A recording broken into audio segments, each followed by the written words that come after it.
Bonjour à tous, donc je veux revenir sur la semaine qui vient de s'écouler, semaine politique bien entendu, semaine médiatique la plus folle de l'année 2013, au travers de 3 événements majeurs qui ont marqué nos esprits, la motion de censure, la démission de Jérôme Cahuzac le même jour, et enfin la surprise du chef, la véritable bombe je dirais, la mise en examen de Nicolas Sarkozy dans l'affaire Bettencourt.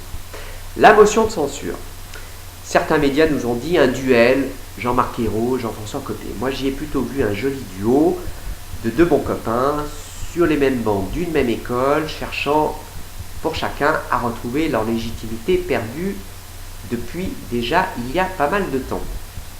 Le duel annoncé, moi je l'ai plutôt vu à droite et seulement à droite, uniquement entre Jean-François Copé et Jean-Louis Borloo, nouvel homme de la situation, qui se cherche et qui veut trouver sa crédibilité, sa légitimité également, pour emmener l'opposition tout entière vers des échéances comme la présidentielle de 2017.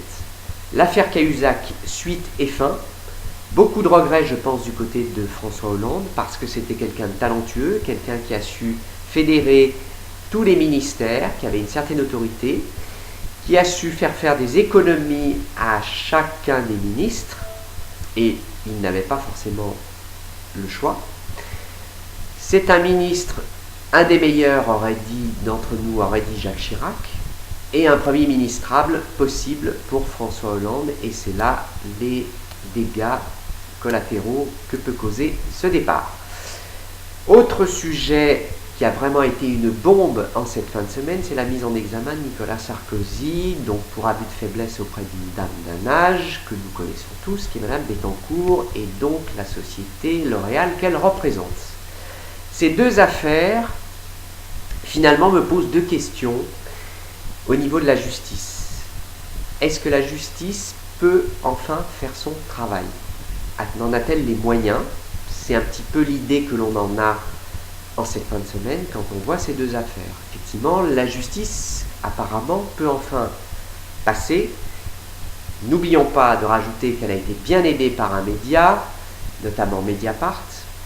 Ou alors, l'autre question que j'ai, c'est la justice n'en fait-elle pas trop? Pourquoi je vous dis ça? Parce que dans le cas de Nicolas Sarkozy, l'on se souvient quand il a été président de la République, il souhaitait supprimer les juges d'instruction. L'on se dit, quelque part, cette mise en examen, est-ce que ce ne sont pas des règlements de compte entre l'homme politique et une partie du milieu judiciaire, et notamment les juges? Voilà, peut-être n'aurons-nous pas de réponse, mais la question peut quand même se poser.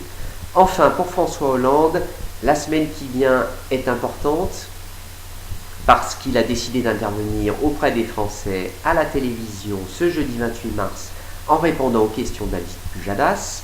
Le format, il est bien connu. Moi, la question que je veux me poser, c'est: est-ce utile?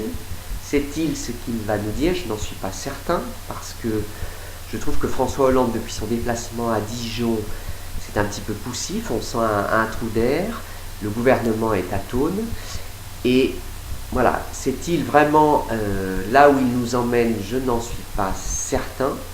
Je trouve que c'est un petit peu la pagaille en France, c'est la pagaille dans les esprits.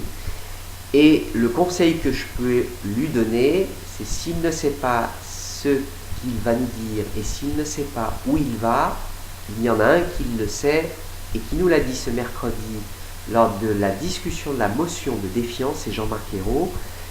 Donc lui, apparemment, il sait où il va, c'est ce qu'il a répondu à Jean-François Copé. Voilà, c'était ma semaine dans la tête de François Hollande. Je vous en souhaite une excellente et je vous dis à la semaine prochaine.